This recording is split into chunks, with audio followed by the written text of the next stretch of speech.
It's amazing কি পরিমাণে আল্লাহ তাআলা যে আমাদেরকে ক্যাপাসিটি দিয়েছে, আমাদেরকে যে কত প্রিভিলেজ আল্লাহ তাআলা আমাদেরকে দিয়েছে আমরা জানি না। আমরা আমাদের দেহে কত শক্তি সম্ভাবনা নিয়ে যে ঘুরে বেড়াই আমরা অনুধাবন করি না। এজন্য সময়গুলোর কাজে লাগাও। কিন্তু আফসোসের সাথে লক্ষ্য করা যাচ্ছে যুবকদের চরিত্রকে ধ্বংস করে দেওয়ার জন্য যে কয়েকটা হাতিয়ার আছে সবগুলো বাংলাদেশে আছে না নাই? ইয়াবা আছে না নাই? ফেন্সিডিল আছে না নাই? হিরোইন আছে না নাই? মারিজুয়ানা আছে না নাই?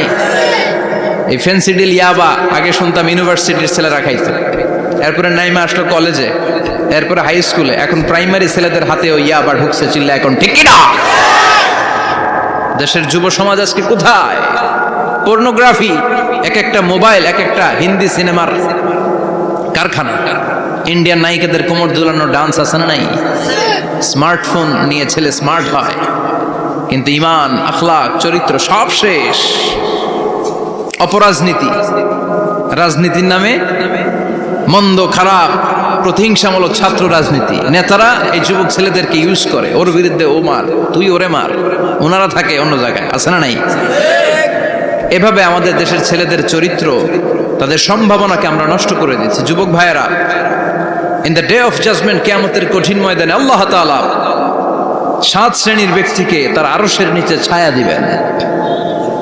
এর মধ্যে এক শ্রেণী হচ্ছে তোমরা যারা যুবক, শাবুন নাশাআ ফি ইবাদাতিল্লাহ, ওই যুবক যারা তাদের যৌবনে তাদের সময়টা, তাদের দিন, তাদের রাত তারা আল্লাহর ইবাদতে কাটিয়েছে।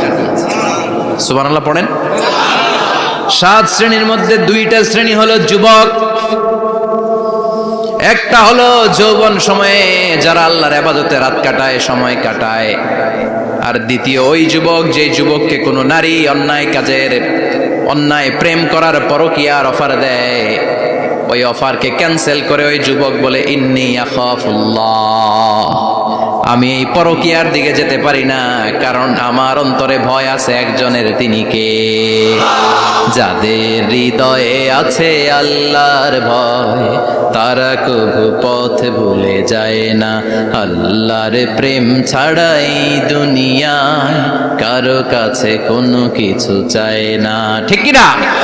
রাতের আধারে যারা সেজদাতে রয়, দু চোখের শ্রুতে নদী যেন বয়। আল্লাহু আকবার। তো তাহাজ্জুদ পড়বে কখন? ফজরই তো পড়তে পারে না, আছে না নাই?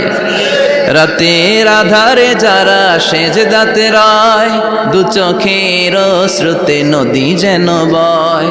ছলনার হাতছানি যতই ডাকুক পেছনে ফিরেও সে তাকায় না। যাদের হৃদয়ে আছে আল্লাহর ভয় তারা কবু পথ ভুলে যায় না। আল্লাহর প্রেম ছাড়াই দুনিয়ায় কারো কাছে কোনো কিছু চায় না। চিল্লায় বলেন ঠিক কিনা? তার মানে প্রথম